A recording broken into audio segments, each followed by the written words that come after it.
Le monde, à cette époque reculée où les mémoires humaines n'étaient encore que des échos fragiles transmis par le feu et la parole, sortait lentement d'un long sommeil de glace.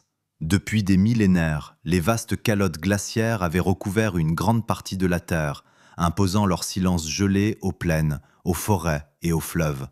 Mais désormais, quelque chose changeait.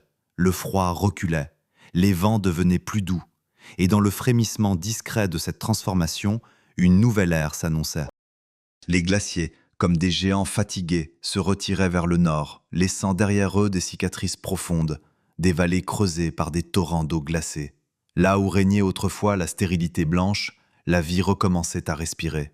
Les rivières, gonflées par la fonte des glaces, serpentaient à travers des terres nouvellement fécondes, déposant des limons riches qui transformaient les plaines en jardins potentiels. Dans ce monde en mutation, le sous-continent indien devenait un théâtre privilégié de renaissance. Deux fleuves dominaient ce paysage naissant. L'un, puissant et indomptable, traçait son chemin depuis les montagnes vers les plaines fertiles, l'Indus. L'autre, aujourd'hui disparu mais alors majestueux, s'étendait comme une artère vitale à travers la terre, la Sarasvati. Ensemble, ils nourrissaient un territoire d'une richesse presque irréelle, où la terre noire promettait abondance à ceux qui sauraient l'apprivoiser. C'est dans ce décor encore sauvage, mais déjà porteur d'avenir, qu'un changement silencieux, presque imperceptible, allait redéfinir le destin de l'humanité. Dans les collines arides du Baloutchistan, à l'écart des grandes plaines fluviales, un petit groupe d'humains prit une décision dont l'importance ne pouvait être mesurée sur l'instant. Pendant des générations, ils avaient vécu comme leurs ancêtres, errant au gré des saisons, chassant le gibier, cueillant ce que la nature leur offrait. Leur existence était rythmée par l'incertitude, chaque jour étant une lutte contre la faim et les caprices du climat. Mais quelque chose, dans l'air plus doux, dans la régularité nouvelle des saisons, ou peut-être dans une intuition encore incomprise, les poussa à s'arrêter. Ce lieu s'appelait Mehrgarh. Là, sur ces terres modestes, ils commencèrent à faire quelque chose de radicalement nouveau. Ils plantèrent des graines. Ce geste, simple en apparence, contenait en lui une révolution. Planter, c'était croire en demain. C'était parier sur le retour du soleil, sur la pluie à venir, sur la fidélité de la terre. C'était accepter d'attendre. Les premières habitations furent construites avec une humilité pragmatique. Des briques de terre crue, façonnées à la main, séchées au soleil, assemblées en structures rectangulaires. Les murs étaient partagés, les espaces rapprochés, comme si la proximité était devenue une nécessité. Ce n'était plus une vie solitaire face à la nature, mais une existence collective, où chacun dépendait des autres. La coopération devenait une condition de survie. Autour des habitations, les champs prenaient forme. Le blé et l'orge, plantes venues de l'ouest lointain, trouvaient ici un sol accueillant. Mais les habitants de Mehrgarh ne se contentaient pas d'imiter, ils innovaient. Ils apprivoisaient aussi une plante encore inconnue ailleurs, le coton.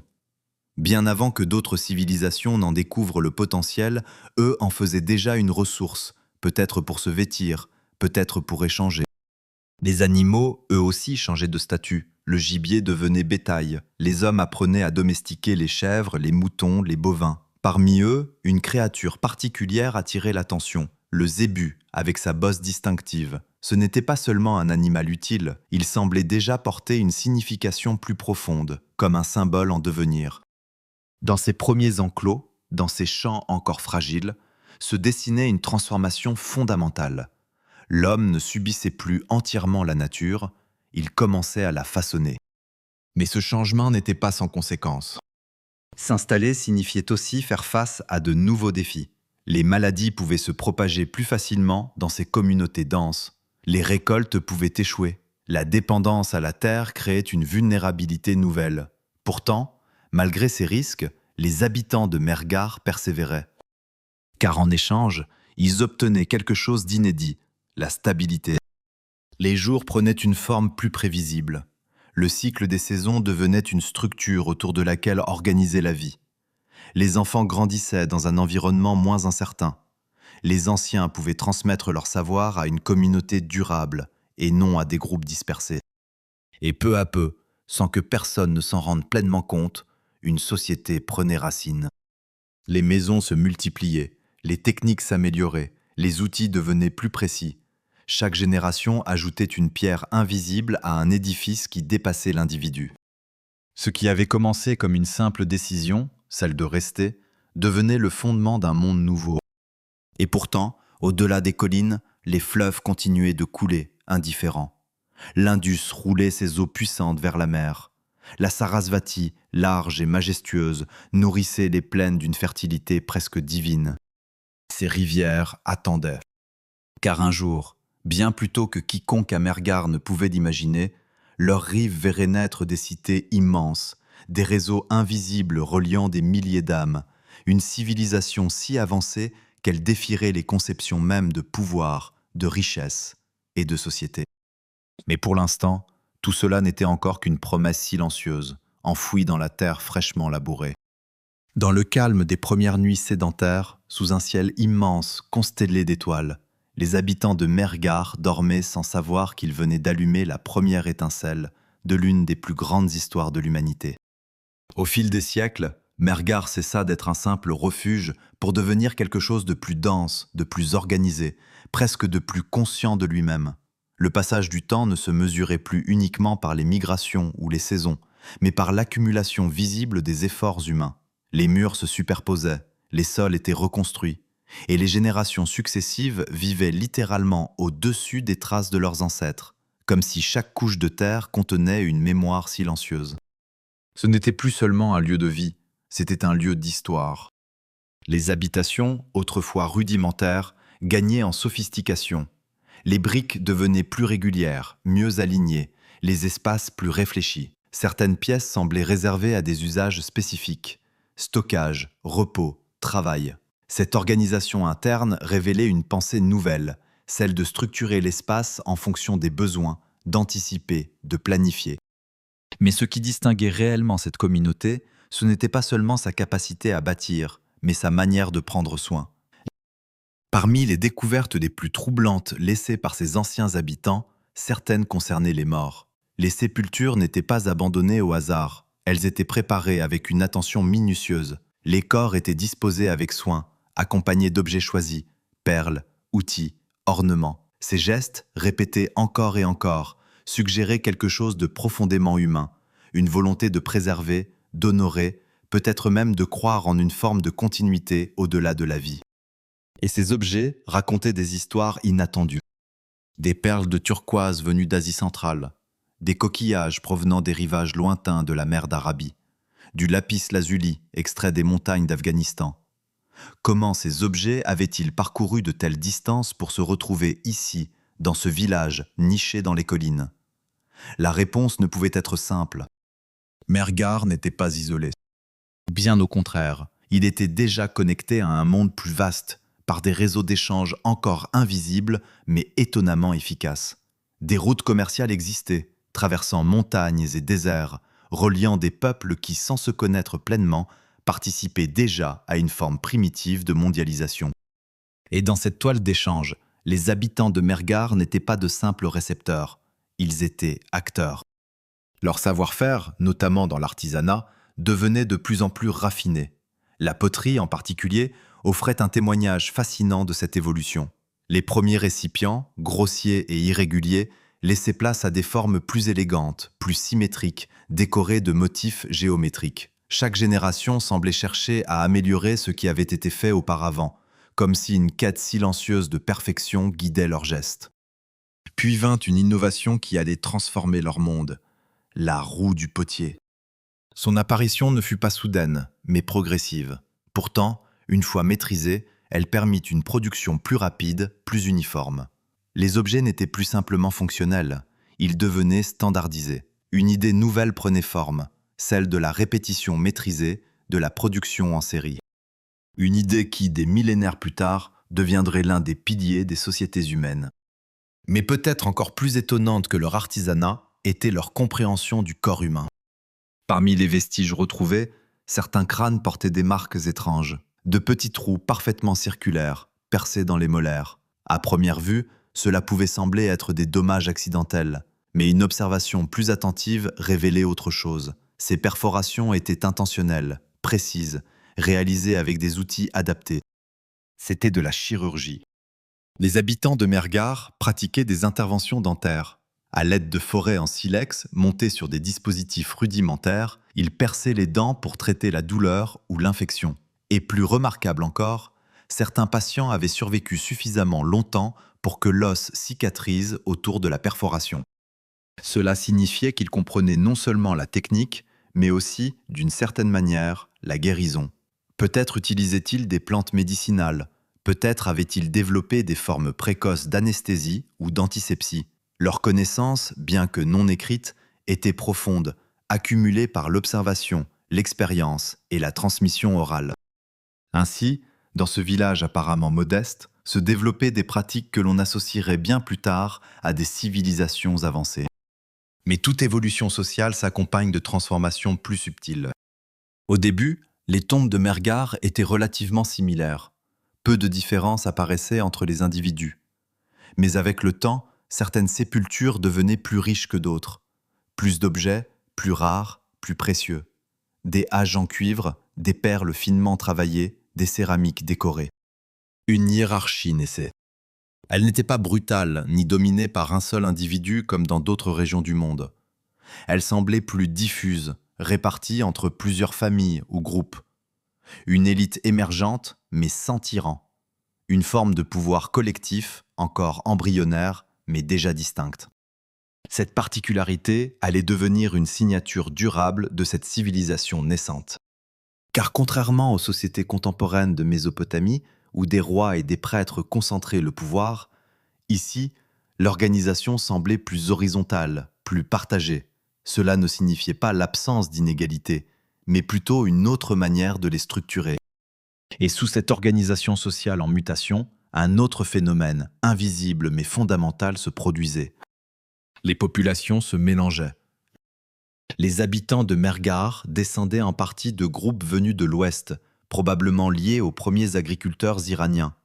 Mais ils se mêlaient aussi aux populations locales, des chasseurs-cueilleurs qui vivaient sur ces terres bien avant eux. Cette fusion génétique et culturelle donnait naissance à un peuple nouveau, porteur de multiples héritages. Un peuple adaptable.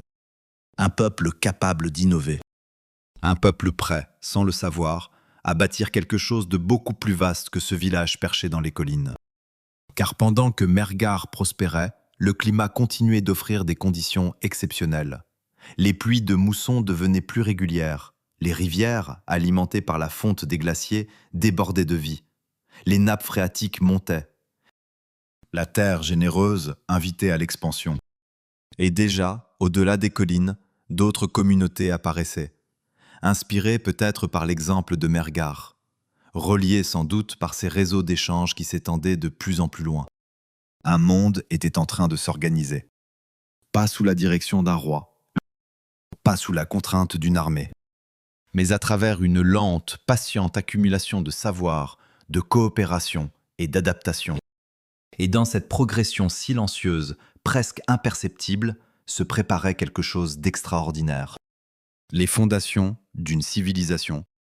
Le temps poursuivait son œuvre avec une régularité implacable, mais dans cette lenteur apparente se dissimulait une transformation d'une ampleur prodigieuse. Ce qui avait commencé à Mergar comme une expérience fragile, presque hésitante, s'étendait désormais bien au-delà des collines du Baloutchistan. Les hommes ne se contentaient plus de survivre. Ils exploraient, s'installaient, reproduisaient ce modèle nouveau dans des terres toujours plus vastes. Et au cœur de cette expansion silencieuse, il y avait l'eau.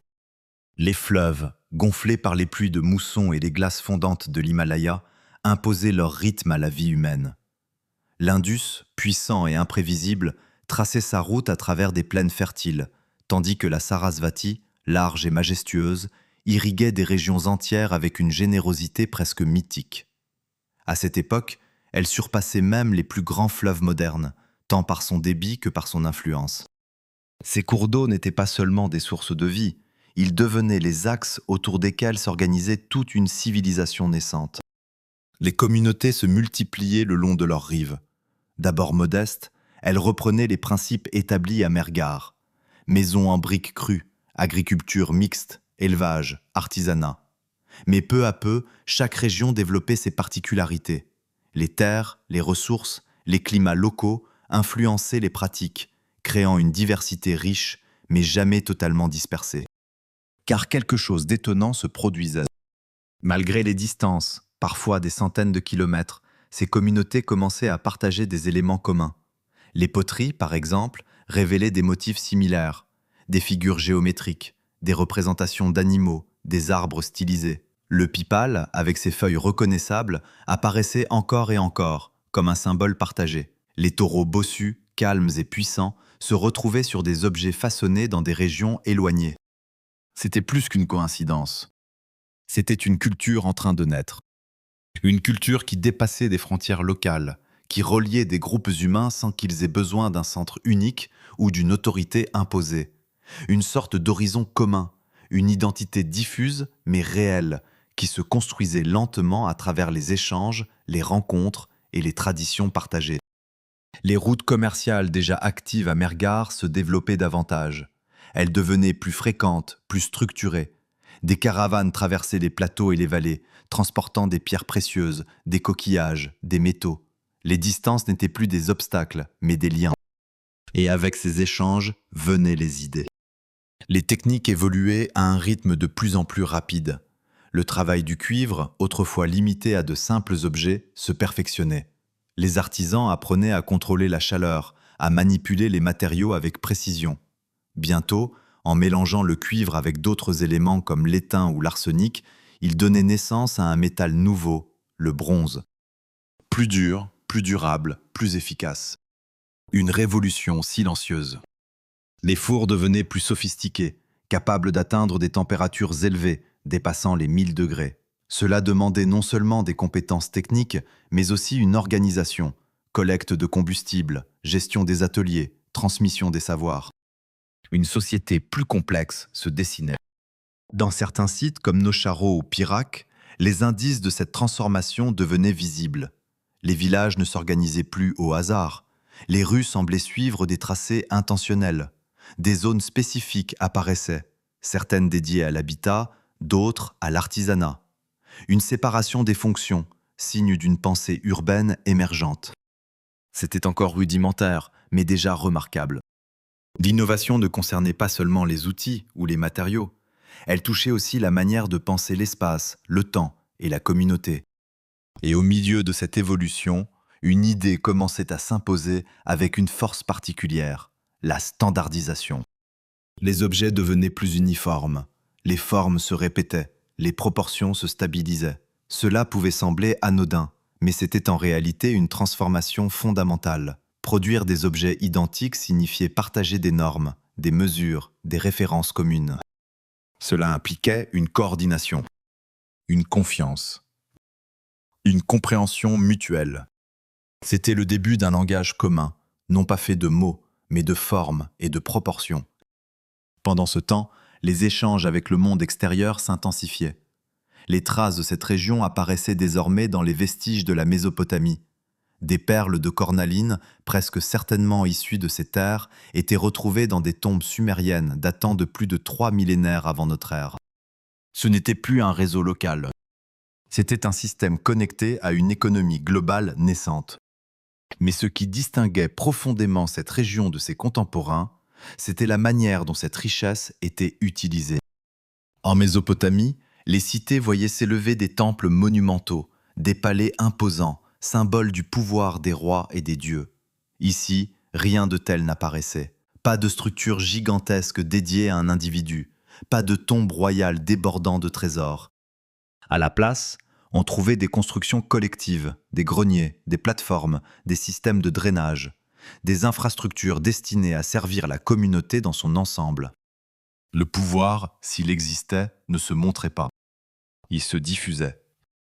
Il s'incarnait dans l'organisation même de la société. Et peut-être, dans ce monde en mutation, une autre innovation, encore plus mystérieuse, commençait à émerger. Sur certains fragments de poterie, des symboles apparaissaient, répétés, ordonnés, parfois complexes. Était-ce une forme d'écriture, ou simplement des marques d'artisans, des signes d'appartenance? Nul ne pouvait encore le dire. Mais ces symboles portaient en eux une promesse, celle de fixer la pensée, celle de transmettre au-delà de la mémoire. À mesure que les siècles passaient, tout semblait converger. Les populations augmentaient, les techniques s'affinaient, les réseaux s'étendaient, et surtout, une identité commune se consolidait, transcendant les distances et les différences locales. Vers 3300 avant notre ère, le monde était prêt. Prêt pour un changement qui ne serait plus progressif, mais rapide.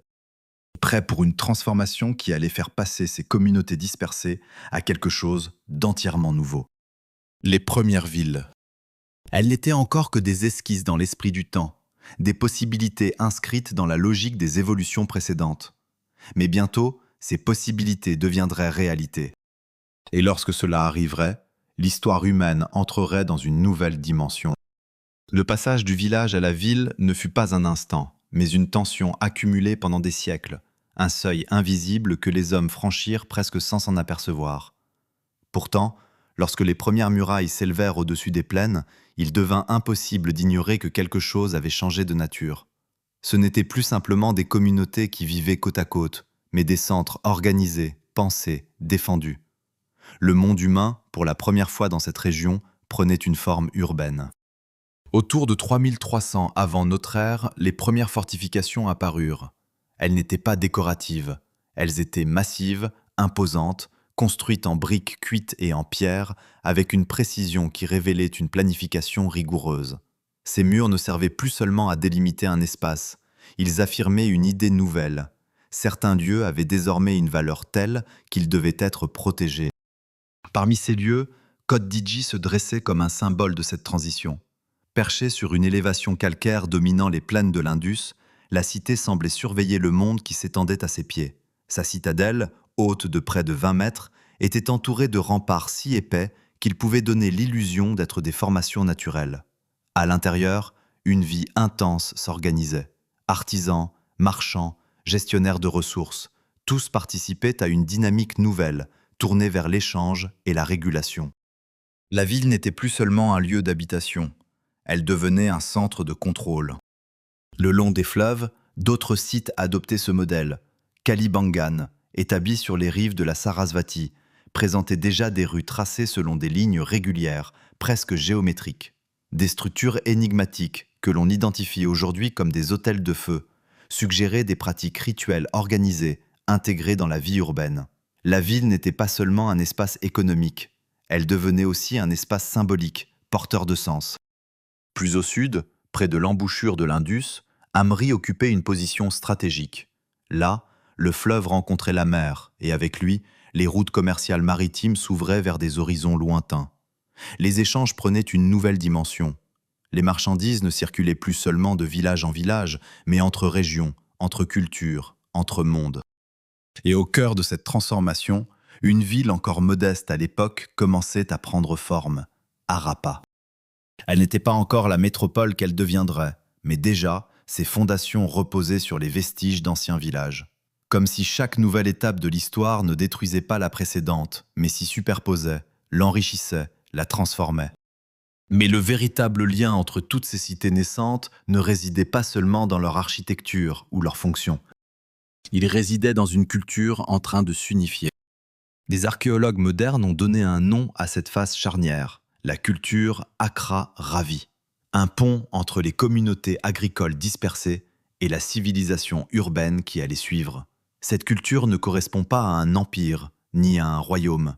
Elle n'a laissé ni conquête, ni dynastie, mais elle représente quelque chose de peut-être plus profond, un moment d'intégration.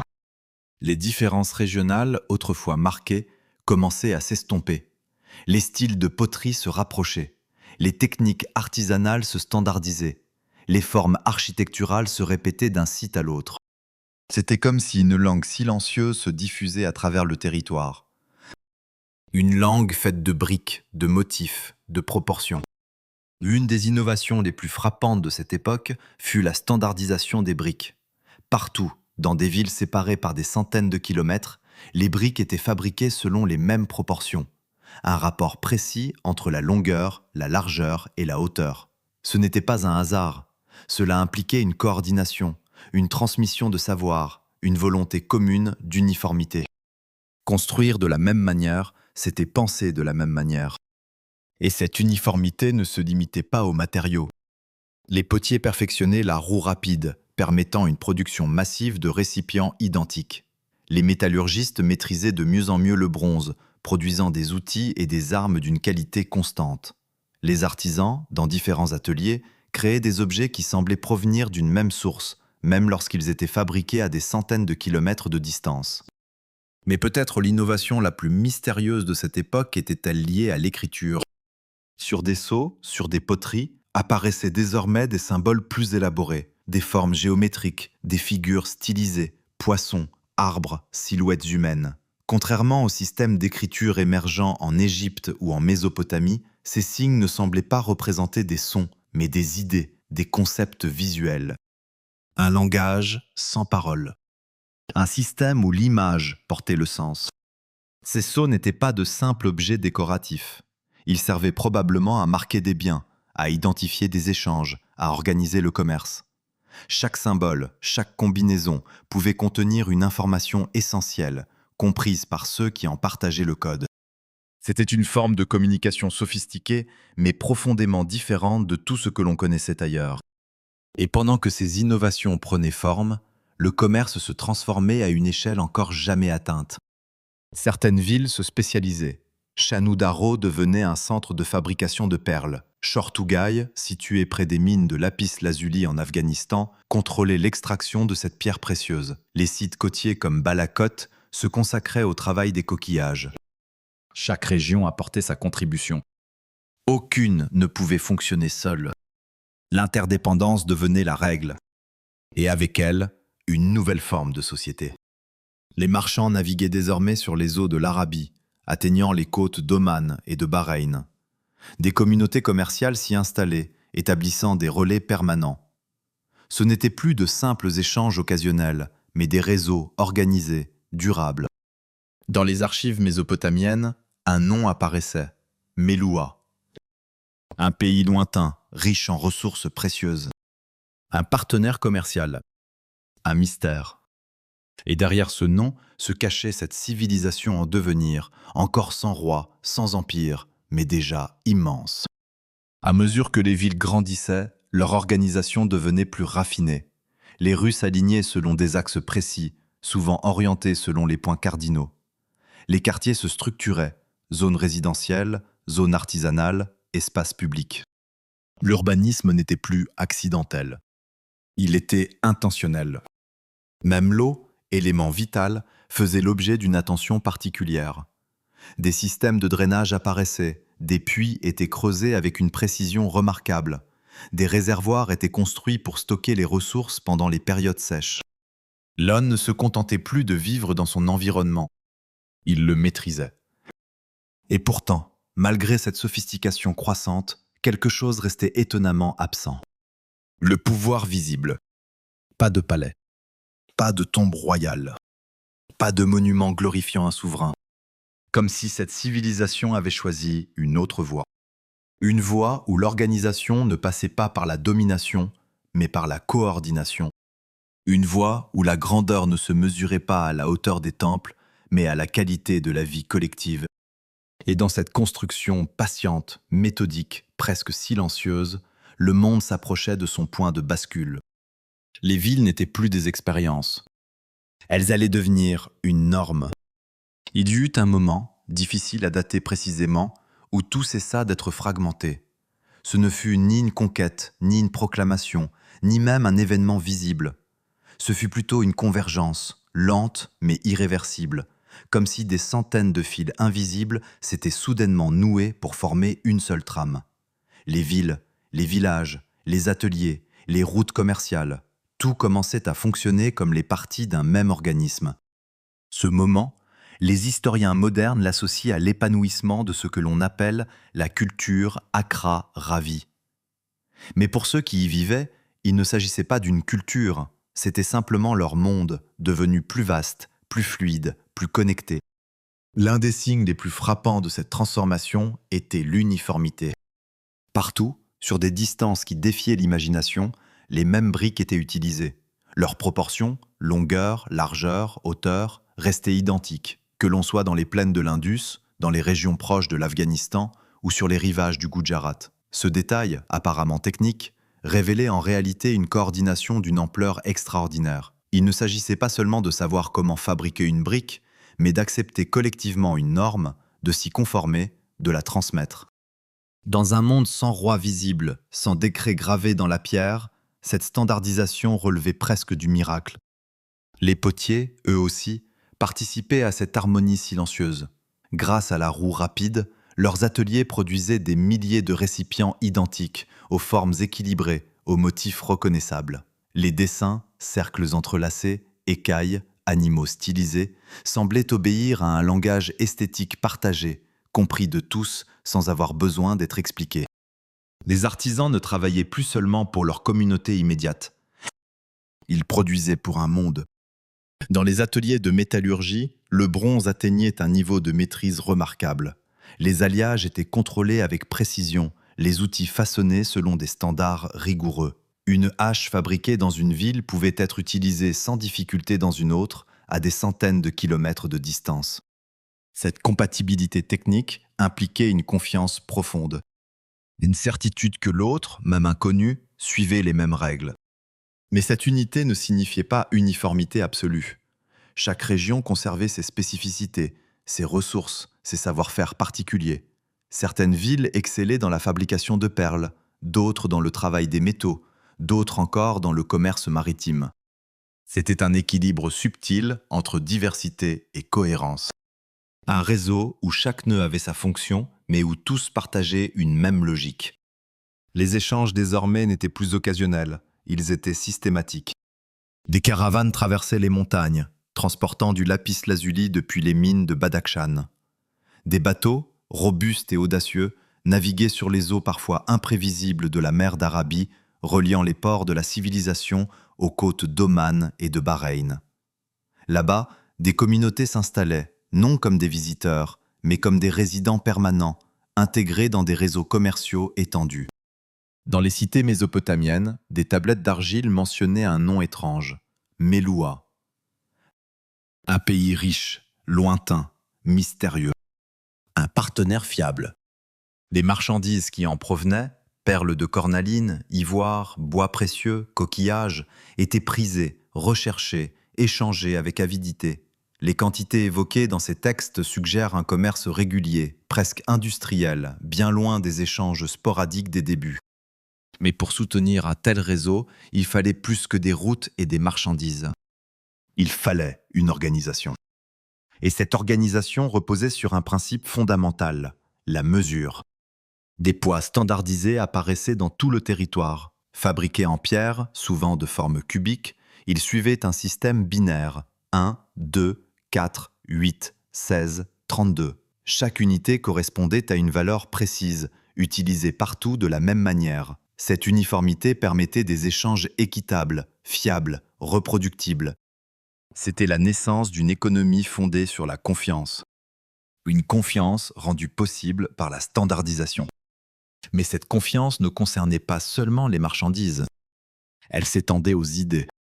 Les symboles, déjà présents dans les périodes précédentes, devenaient plus nombreux, plus complexes. Gravés sur des sceaux, imprimés sur de l'argile, ils formaient des séquences reconnaissables. Plus de 400 signes différents semblaient composer ce système mystérieux. Contrairement aux écritures phonétiques d'Égypte ou de Mésopotamie, ces symboles ne semblaient pas transcrire des sons. Ils évoquaient des concepts, des identités, des fonctions. Un poisson, un arbre, une figure humaine, chacun pouvait représenter bien plus que ce qu'il montrait. C'était un langage visuel. Un code partagé. Un moyen de communiquer sans parole. Et peut-être, dans ce monde sans roi ni scribes apparents, ce système jouait-il un rôle crucial dans l'organisation sociale. Il permettait de marquer des biens, d'identifier des artisans, de structurer les échanges. Une administration sans bureaucratie visible. Un ordre sans autorité imposée. Dans les villes, cette logique se traduisait par une organisation de plus en plus raffinée. Les rues étaient tracées selon des axes précis, souvent orientés selon des points cardinaux. Les quartiers se spécialisaient. Les zones artisanales se distinguaient des zones résidentielles. Les espaces publics apparaissaient, suggérant des formes de rassemblement, peut-être de décision collective. Et partout, l'eau restait au centre des préoccupations.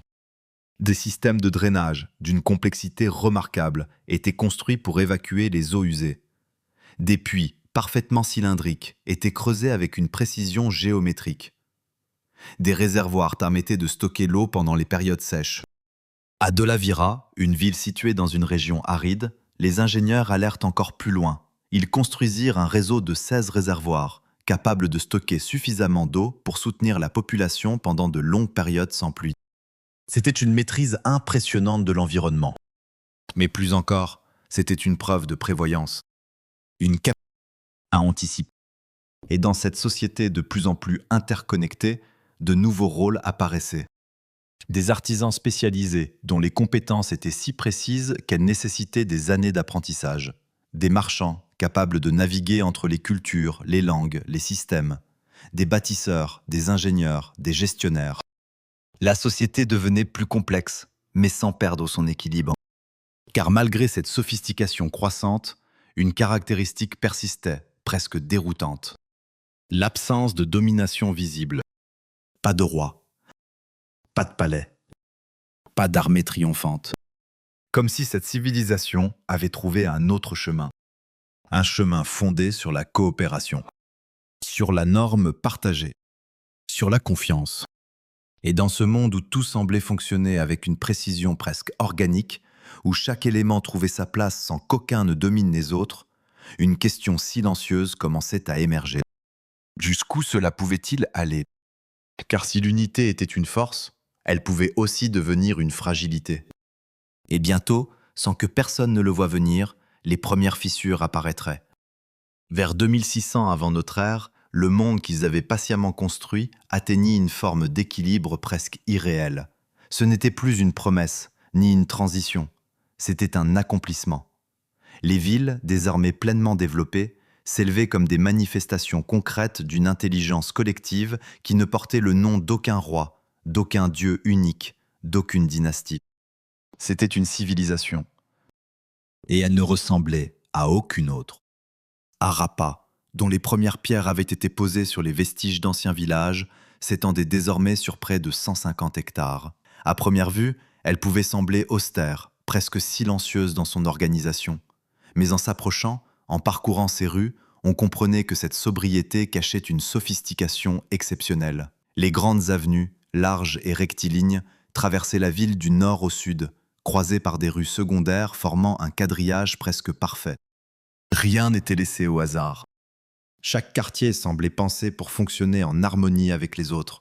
Les maisons, construites en briques cuites standardisées, s'alignaient avec une précision remarquable. Elles variaient en taille, mais toutes partageaient des caractéristiques communes. Des cours intérieures, des pièces organisées autour d'un espace central, des escaliers menant à des toits plats.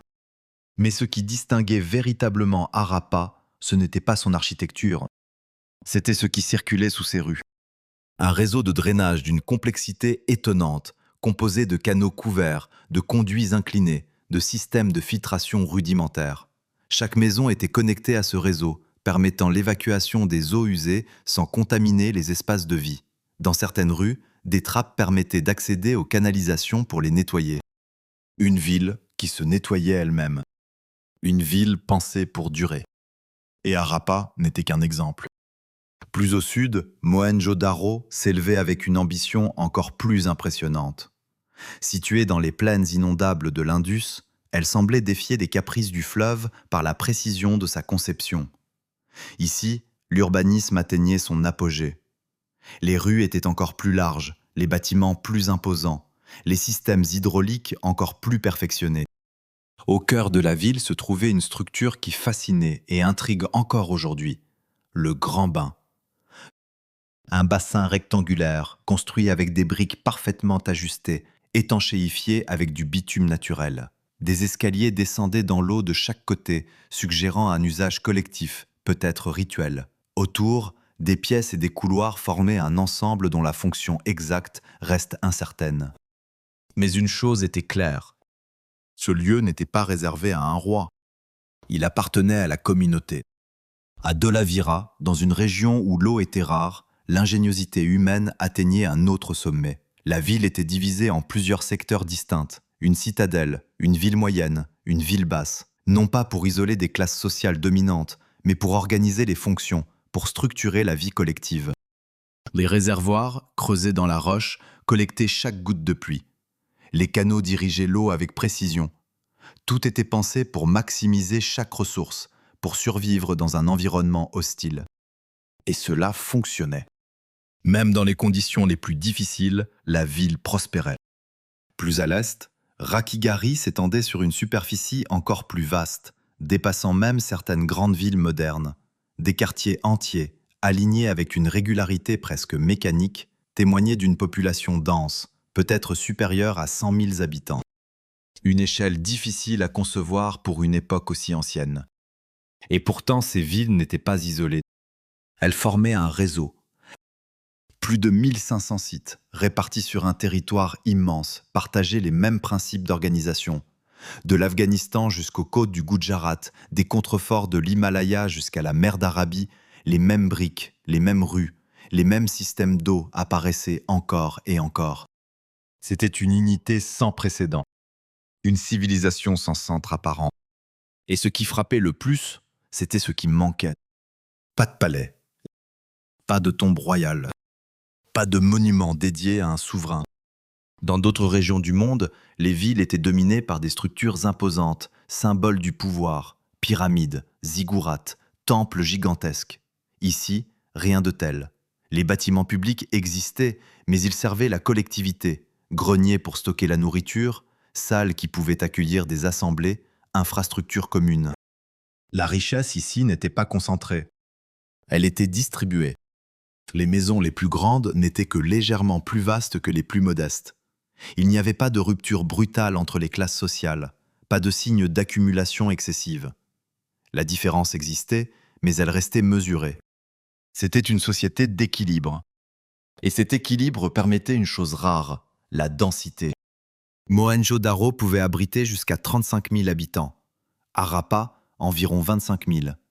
D'autres villes plus petites en comptaient plusieurs milliers.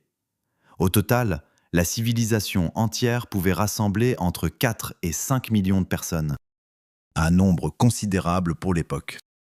Mais comment une telle population pouvait-elle être organisée sans les structures administratives visibles que l'on retrouve ailleurs? C'était là l'un des plus grands mystères. Aucun palais administratif. Aucune archive massive. Aucune preuve d'un système de taxation centralisé. Et pourtant, tout fonctionnait. L'eau circulait. Les déchets étaient évacués. Les marchandises étaient produites et distribuées. Les villes restaient propres, organisées, vivantes. Peut-être que la réponse résidait dans ce système de symboles, ce langage visuel qui permettait de transmettre des informations sans passer par l'écriture phonétique. Peut-être que les règles étaient intégrées dans la culture elle-même, transmises oralement, respectées collectivement. Un ordre sans contrainte visible. Une discipline sans autorité imposée. Le commerce, quant à lui, atteignait une ampleur impressionnante. À Lothal, un port était construit avec une précision remarquable. Un bassin, relié à la mer, permettait aux navires d'entrer et de sortir en fonction des marées. Les ingénieurs avaient calculé les variations de niveau, les courants, les charges. C'était un port moderne, avant l'heure. Les marchandises affluaient. Perles, ivoire, métaux, textiles. Les ateliers produisaient en série, avec une qualité constante. Des milliers d'objets identiques étaient fabriqués, prêts à être échangés, transportés, utilisés ailleurs. Une économie organisée. Une production contrôlée. Et dans chaque objet, une signature invisible, celle d'une civilisation qui avait choisi la coopération plutôt que la domination. Même l'art reflétait cette philosophie. Les sceaux, finement gravés, représentaient des animaux paisibles, des figures en méditation, des scènes de vie. Rien de guerrier, rien de conquérant. Les rares représentations humaines montraient des individus assis, calmes, entourés de nature. Comme si l'harmonie était une valeur centrale. Et dans cette harmonie, pendant plusieurs siècles, le système fonctionna. Une civilisation immense, prospère, stable. Sans roi, sans armée, sans guerre apparente. Une expérience humaine unique. Mais même les équilibres les plus parfaits portent en eux les graines de leur propre fragilité. Et déjà, quelque part, dans les montagnes lointaines, dans les cours d'eau invisibles, dans les cycles du climat, des forces commençaient à bouger. Lentement, inexorablement.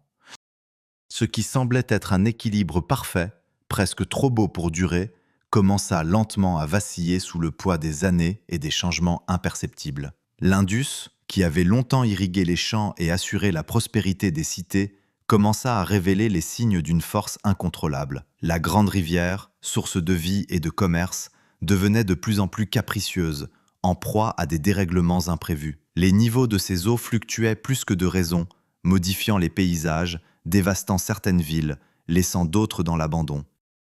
À mesure que la Sarasvati, le fleuve sacré, se tarissait peu à peu, une inquiétude diffuse s'installa parmi les habitants des cités. Ce fleuve, qui avait toujours nourri la région, subissait un changement cruel. D'abord, les crues régulières qui faisaient la richesse de la région commencèrent à diminuer. Puis, au fil des décennies, les affluents de la Sarasvati s'asséchèrent. La grande rivière elle-même, qui reliait les différentes communautés, s'éteignait lentement, emportant avec elle les certitudes anciennes. Les changements étaient subtils, mais leur effet sur la civilisation de l'Indus était profond. Les villes, jadis prospères et parfaitement organisées, commencèrent à souffrir. Les récoltes ne pouvaient plus compter sur la régularité des crues pour nourrir une population de plus en plus nombreuse. Le climat, qui jusque-là avait été généreux, devint moins prévisible. Les moussons arrivaient plus tard, moins intenses, et les périodes de sécheresse s'étiraient davantage, mettant une pression insupportable sur l'agriculture. Cette perturbation, bien que lente, modifia profondément la société. Les réseaux commerciaux, qui avaient été la colonne vertébrale de la civilisation de l'Indus, commencèrent à se fissurer. Les routes maritimes, pourtant essentielles pour relier les cités aux autres civilisations de l'Ancien Monde, devinrent de moins en moins utilisées. Les grandes routes commerciales terrestres, autrefois vivantes et pleines de marchands, étaient désormais moins fréquentées, car les ressources commençaient à se raréfier. C'était une crise silencieuse, mais dévastatrice. Les grandes cités comme Mohenjo-Daro et Harappa, qui semblaient indestructibles, commencèrent à se vider. Ce n'était pas une invasion violente ni un pillage extérieur. C'était une érosion progressive, alimentée par la faim, le manque d'eau et la déstabilisation des réseaux commerciaux. Les habitants, autrefois habitués à une vie prospère et équilibrée, cherchaient maintenant à s'éloigner des zones où les conditions de vie étaient devenues trop difficiles. Mais pourquoi cette grande civilisation n'avait-elle pas réagi plus tôt? Pourquoi la société, si perfectionnée dans ses modes de production et de commerce, n'avait-elle pas anticipé cette crise? La réponse pourrait bien résider dans la nature même de l'organisation sociale de l'Indus. La civilisation de l'Indus n'avait pas de roi, pas d'armée, pas de structure centrale pour gérer les crises. Elle était construite sur une coopération collective, une organisation décentralisée. Mais dans un tel système, il est difficile de prendre des décisions à grande échelle lorsque des changements majeurs, comme la disparition de la Sarasvati, surviennent. La décentralisation, autrefois source de flexibilité, se transforma en une faiblesse face à une crise environnementale d'une telle ampleur. Sans un centre de pouvoir fort, la réaction face aux perturbations fut dispersée, peu coordonnée. Les petites communautés qui subsistaient encore se replièrent dans des zones plus sûres, souvent proches des nouvelles sources d'eau ou des terrains plus fertiles. Mais ces regroupements furent eux-mêmes fragiles, incapables de maintenir le niveau de vie et d'organisation des cités précédentes. Peu à peu, les grandes métropoles de l'Indus, ces joyaux d'urbanisme et de commerce, commencèrent à se transformer en ruines. Les maisons, autrefois soigneusement alignées et impeccablement construites, étaient désormais désertées. Les rues qui avaient vibré au rythme des échanges commerciaux étaient maintenant silencieuses, envahies par la végétation. Les systèmes de drainage, si minutieusement conçus pour évacuer les eaux usées, étaient désormais obstrués, inutiles, témoins muets d'une époque révolue. Il est impossible de savoir exactement quand la fin réelle de la civilisation de l'Indus arriva. Peut-être ce fut un lent déclin, peut-être un effondrement brutal auquel personne ne s'attendait. Mais ce qui est certain, c'est que l'abandon progressif des grandes cités marqua la fin d'une ère. Une civilisation qui, en l'espace de quelques siècles seulement, avait bâti l'une des sociétés les plus avancées de son époque, s'éteignait silencieusement comme une bougie soufflée par un vent léger. Cependant, ce qui demeura, c'était l'héritage. Ce n'était pas seulement la grandeur de ces cités abandonnées, ni même la sophistication de leur système d'eau ou de leur route commerciale. Ce qui persistait malgré tout, c'était cette idée, une société où la coopération, l'échange et l'harmonie avaient régi la vie quotidienne. Ce modèle, bien que disparu, ne s'éteignit pas complètement. Il renaîtrait plus tard, sous d'autres formes, dans d'autres civilisations. Peut-être pas de manière aussi parfaite, ni aussi avancée, mais l'idée d'une société organisée sans domination royale persistait.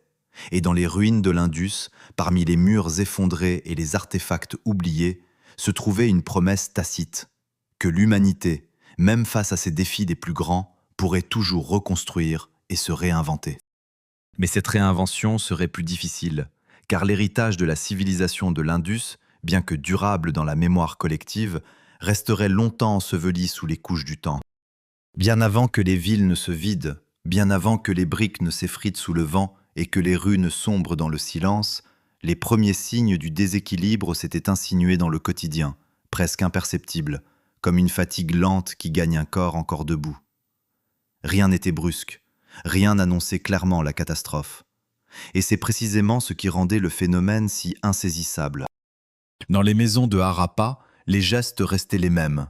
À l'aube, l'eau était puisée dans les puits, les grains broyés, les foyers allumés. Les artisans continuaient leur travail avec une précision héritée de générations entières. Les potiers tournaient leurs roues, les métallurgistes surveillaient leurs fours, les marchands préparaient leurs cargaisons. En apparence, rien n'avait changé. Mais dans les champs, les cycles devenaient moins fiables.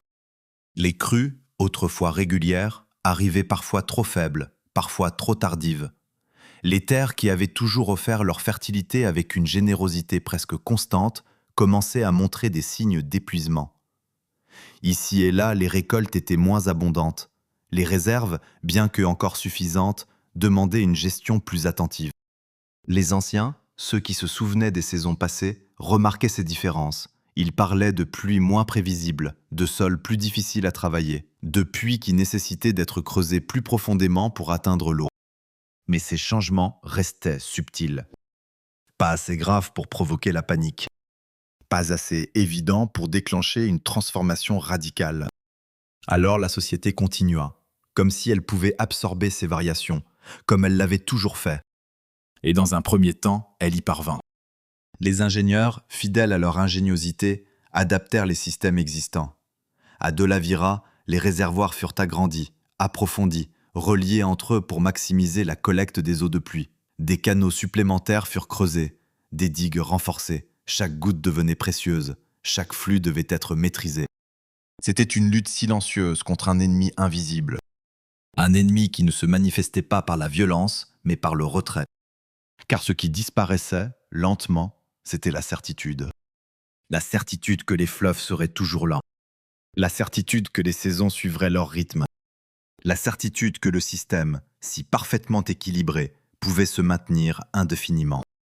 Dans certaines régions, notamment le long de la Sarasvati, les changements devenaient plus visibles. Le fleuve, autrefois large et puissant, semblait perdre de sa vigueur. Ses bras secondaires s'asséchaient. Ses crues, autrefois généreuses, devenaient irrégulières. Les communautés riveraines s'adaptaient, comme elles l'avaient toujours fait. Elles creusaient de nouveaux puits, modifiaient leurs champs, ajustaient leur culture. Mais ces adaptations demandaient un effort croissant. Et surtout, elles introduisaient une tension nouvelle. Car dans un monde où les ressources deviennent incertaines, les relations changent. Là où il y avait coopération, apparaissait parfois la compétition. Les puits, autrefois accessibles à tous, devenaient des ressources à protéger. Les réservoirs, construits pour la collectivité, étaient désormais surveillés avec plus d'attention. Ce n'étaient pas encore des conflits ouverts, mais une transformation subtile des comportements. La confiance, fondement invisible de cette civilisation, commençait à se fissurer. Les échanges commerciaux, eux aussi, ressentaient ces perturbations. Les surplus agricoles qui alimentaient les réseaux d'échange diminuaient. Les marchandises devenaient plus rares. Les routes, autrefois animées, voyaient passer moins de caravanes. Dans les ports, les navires partaient encore, mais moins chargés, moins fréquemment, et toujours avec une incertitude nouvelle. Dans les ateliers, les artisans continuaient de produire, mais parfois avec des matériaux de qualité inférieure. Les objets, autrefois parfaitement standardisés, montraient de légères variations. Rien de spectaculaire, mais suffisamment pour indiquer un relâchement des normes. Comme si le système, sans s'effondrer, perdait peu à peu sa précision. Les symboles eux-mêmes, gravés sur les sceaux, devenaient parfois plus simples, moins élaborés. Était-ce une évolution naturelle, ou le signe d'un monde qui n'avait plus les moyens de maintenir sa complexité?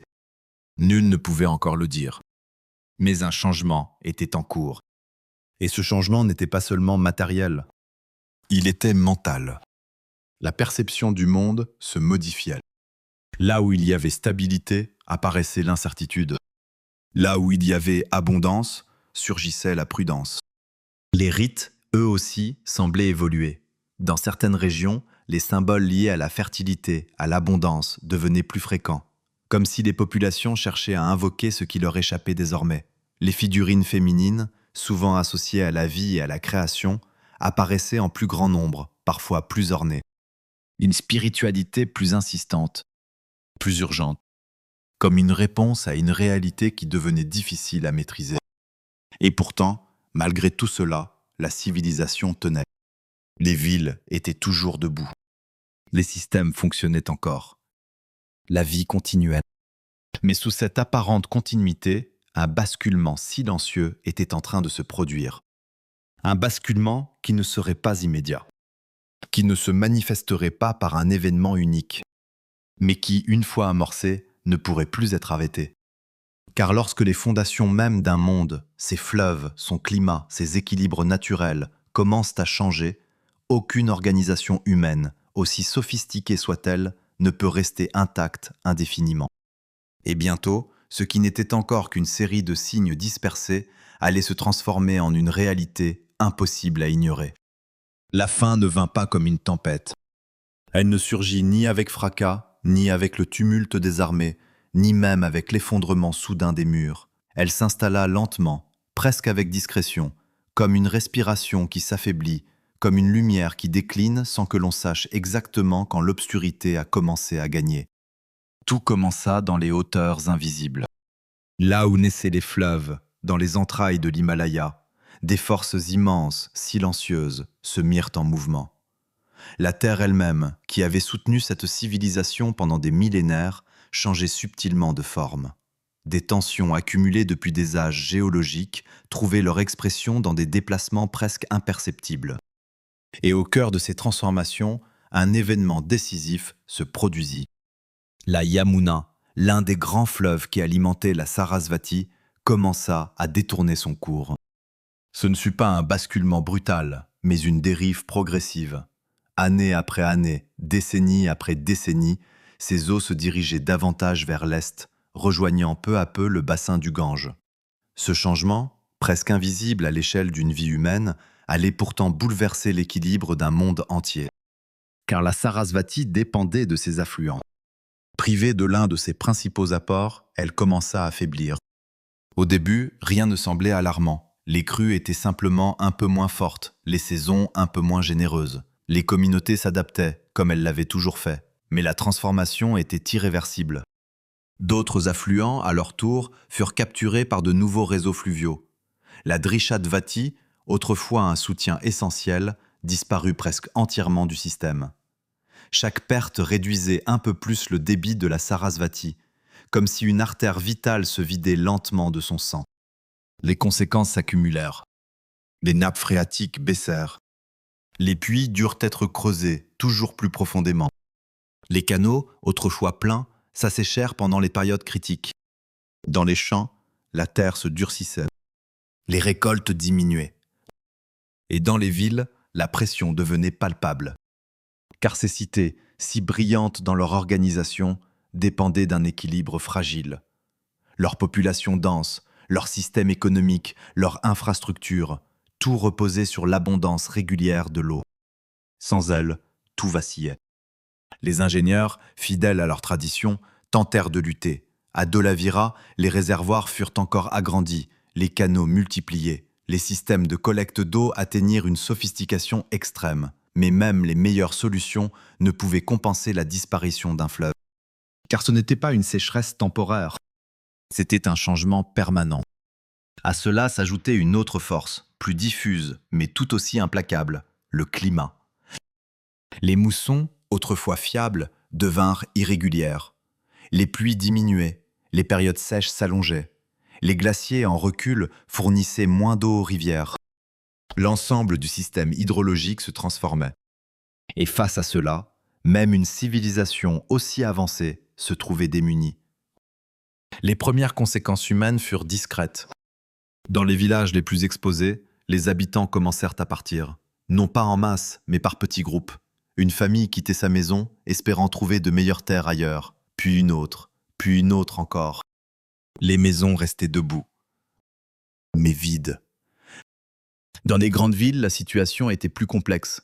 Les populations augmentaient temporairement, car les habitants des zones rurales s'y réfugiaient, espérant y trouver des ressources, de la stabilité, des solutions. Mais cette concentration ne faisait qu'aggraver la situation. Les infrastructures, conçues pour une population stable, étaient mises à rude épreuve. L'eau devenait plus difficile à distribuer, les déchets plus difficiles à gérer. Les tensions, autrefois inexistantes, apparaissaient. Ce n'était pas encore la violence, mais ce n'était plus l'harmonie. Les réseaux commerciaux, eux aussi, commencèrent à se désagréger. Les surplus agricoles, qui alimentaient des échanges, diminuaient. Les routes, autrefois animées, devenaient incertaines. Certaines villes spécialisées perdaient leurs partenaires, leurs matières premières, leurs débouchés. Le système, autrefois parfaitement interconnecté, se fragmentait. Et avec lui, la culture commune. Les poteries, autrefois uniformes, variaient à nouveau selon les régions. Les techniques de construction s'adaptaient aux ressources locales. Les symboles, autrefois partagés, devenaient plus rares, plus simples. Comme si la civilisation se repliait sur elle-même. Comme si elle se dissolvait. L'écriture, ou ce système symbolique si mystérieux, subit le même sort. Les inscriptions devinrent plus courtes, moins fréquentes. Peut-être que les structures sociales qui nécessitaient cette complexité disparaissaient. Peut-être que les échanges, devenus plus locaux, n'en avaient plus besoin. Ou peut-être que le savoir lui-même se perdait. Dans les campagnes, l'agriculture devenait de plus en plus difficile. Les sols, surexploités et mal irrigués, s'appauvrissaient. Dans certaines régions, la salinisation rendait les terres impropres à la culture. Les forêts, utilisées pour le bois et le combustible, reculaient, aggravant l'érosion. Chaque solution apportait un nouveau problème. Et peu à peu, l'équilibre ancien devenait impossible à retrouver. Les populations commencèrent à migrer de manière plus significative. Beaucoup se dirigèrent vers l'est, vers la vallée du Gange, où les fleuves continuaient de couler. D'autres descendirent vers le sud, vers le Gujarat et le Décan. Certains remontèrent vers les régions plus fraîches des contreforts himalayens. La civilisation ne disparaissait pas. Elle se dispersait.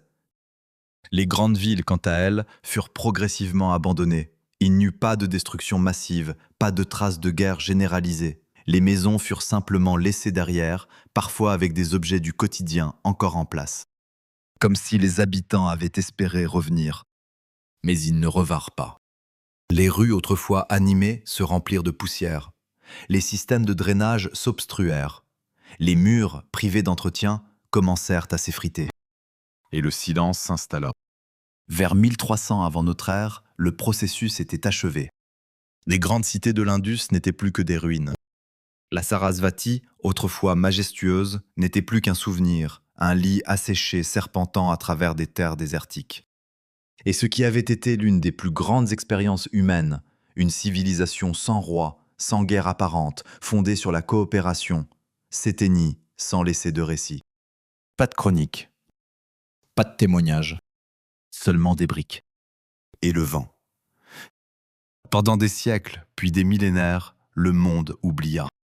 Les villes qui avaient abrité des dizaines de milliers d'âmes disparurent sous la poussière, lentement recouvertes par les sédiments, les vents et les saisons. Les fleuves changèrent de cours, les champs furent réinvestis par d'autres peuples, d'autres cultures, d'autres histoires. Là où s'élevaient autrefois des cités parfaitement ordonnées, il ne restait plus que des monticules de terre, indistincts, anonymes. Aucun récit ne survécut, ni dans les grandes épopées, ni dans les traditions orales, ni dans les textes sacrés. Les Védas, pourtant riches en souvenirs anciens, ne mentionnaient pas ces villes. Le Ramayana et le Mahabharata, qui racontait les exploits de rois et de guerriers, ignorait totalement cette civilisation qui n'avait laissé ni roi à glorifier, ni guerres à chanter. C'était comme si elle n'avait jamais existé. Pendant près de 3000 ans, l'une des plus grandes civilisations de l'humanité resta enfouie dans le silence. Puis au XIXe siècle, sans que personne ne s'y attende, elle commença à réapparaître. Non pas à travers une découverte spectaculaire, mais à travers une destruction. Dans les années 1850, alors que l'Empire britannique étendait son réseau ferroviaire à travers le Pendjab, des ingénieurs se mirent à la recherche de matériaux de construction. Les plaines alluviales, instables, nécessitaient une base solide pour supporter les rails. Et partout, dans la région, ils trouvèrent ce qui semblait être une ressource inépuisable. Des briques anciennes, parfaitement cuites, uniformes, prêtes à l'emploi. Elles étaient idéales. Trop idéales. Ces briques provenaient de monticules mystérieux qui parsemaient le paysage. Les habitants locaux les connaissaient depuis toujours, sans en comprendre l'origine. Pour les ingénieurs britanniques, il ne s'agissait que d'un matériau pratique. Alors, ils les utilisèrent. Par millions. Des quartiers entiers de l'ancienne Harappa furent démantelés, leurs briques transportées, broyées, intégrées dans les fondations des voies ferrées reliant Karachi à Lahore. Une ville vieille de 4000 ans disparaissait, pierre par pierre, pour construire le monde moderne. L'ironie était totale. Mais au milieu de cette destruction, un regard différent se posa enfin sur ces vestiges. En 1872, un homme nommé Alexander Cunningham visita le site de Harappa. Contrairement à d'autres, il ne voyait pas seulement des briques, il voyait une anomalie. Leur régularité, leur uniformité, leur distribution, tout cela suggérait quelque chose de plus grand, de plus ancien, de plus structuré que ce que l'on imaginait alors pour cette région. Il comprit qu'il ne s'agissait pas d'un simple village. Mais ses conclusions restèrent, à l'époque, largement ignorées. Il fallut attendre le début du XXe siècle pour que l'histoire change véritablement. Sous la direction de John Marshall, l'archéologie en Inde entra dans une nouvelle ère. Les méthodes devinrent plus rigoureuses, plus systématiques. Les fouilles ne cherchaient plus seulement des objets spectaculaires, mais des structures, des contextes, des récits enfouis. En 1920, 2 hommes furent envoyés explorer des sites prometteurs. Daya Ram Sani à Harappa, Rakal Das Banerjee à Mohenjo-Daro. Ce qu'ils découvrirent dépassa toutes les attentes. À Harappa, les fouilles révélèrent des rues alignées, des maisons connectées à des systèmes de drainage, des structures publiques organisées avec une précision étonnante. Ce n'était pas un simple établissement ancien. C'était une ville. Une vraie ville. Mais c'est à Mohenjo-Daro que le choc fit total. Sous un monticule apparemment insignifiant, les archéologues mirent au jour une cité presque intacte. Les rues, les bâtiments, les infrastructures, tout semblait figé dans le temps. Le grand bain, avec ses briques parfaitement ajustées, paraissait encore fonctionnel. Les systèmes d'égouts rivalisaient avec ceux des civilisations bien plus récentes. Le monde n'en revenait pas. En 1924, lorsque ces découvertes furent annoncées, elles bouleversèrent complètement la compréhension de l'histoire humaine. Jusqu'alors, on pensait que la civilisation urbaine était née principalement en Mésopotamie et en Égypte. Mais ici, dans les plaines de l'Indus, une civilisation tout aussi ancienne et à bien des égards plus avancée avait existé. Et elle avait suivi un chemin différent. Sans roi. Sans monument à la gloire du pouvoir. Sans trace évidente de guerre. Une société complexe, organisée, prospère, mais fondée sur des principes encore difficiles à comprendre. Et au cœur de ce mystère, un élément fascinait plus que tout. L'écriture. Des milliers de sceaux, de tablettes, d'objets portaient des symboles inconnus, courts, répétitifs, structurés, mais impossibles à déchiffrer. Contrairement aux hiéroglyphes égyptiens ou à l'écriture cunéiforme, aucun texte bilingue ne permettait d'en percer le secret. Et plus étrange encore, ces symboles ne semblaient pas fonctionner comme une écriture classique. Ils ne représentaient pas clairement des sons. Peut-être représentaient-ils des idées, des concepts, des identités, un langage différent, un système que nous ne comprenons toujours pas. Aujourd'hui encore, Malgré les avancées technologiques, malgré les analyses informatiques et les modèles d'intelligence artificielle, le script de l'Indus reste indéchiffré. Il conserve son secret, comme si cette civilisation refusait de livrer entièrement son histoire. Et pourtant, elle nous parle. À travers ses villes, à travers ses briques, à travers son organisation. Elle nous montre qu'une autre forme de société a existé. Une société sans domination visible. Une société où la coopération semblait primer sur la conquête. Une société capable d'atteindre un niveau de sophistication remarquable sans recourir aux structures de pouvoir que l'on considère souvent comme indispensables. Mais elle nous rappelle aussi quelque chose de plus sombre. Sa disparition. Car malgré son intelligence, malgré son équilibre, elle n'a pas survécu aux changements environnementaux. Elle n'a pas pu s'adapter assez vite à la transformation des fleuves, à la modification du climat. Elle n'a pas été détruite par la guerre. Elle a été dépassée par la nature. Et dans ce destin, il y a une leçon. Une leçon silencieuse, mais puissante. Car aujourd'hui, comme autrefois, l'humanité construit, organise, prospère. Elle développe des systèmes complexes, interconnectés, dépendant d'équilibres naturels parfois fragiles. Et comme les habitants de l'Indus, elle pourrait croire que ces équilibres sont éternels. Mais ils ne le sont pas. Sous la surface du monde moderne, les mêmes forces, climatiques, géologiques, environnementales, continuent d'agir. L'histoire de cette civilisation oubliée n'est pas seulement un récit du passé. C'est un miroir, un rappel, et peut-être une mise en garde. Car ce qui a été construit une fois peut disparaître. Mais ce qui a été compris, la valeur de la coopération, de l'équilibre, de l'harmonie, peut lui être transmis, à condition de savoir écouter les voix silencieuses du passé.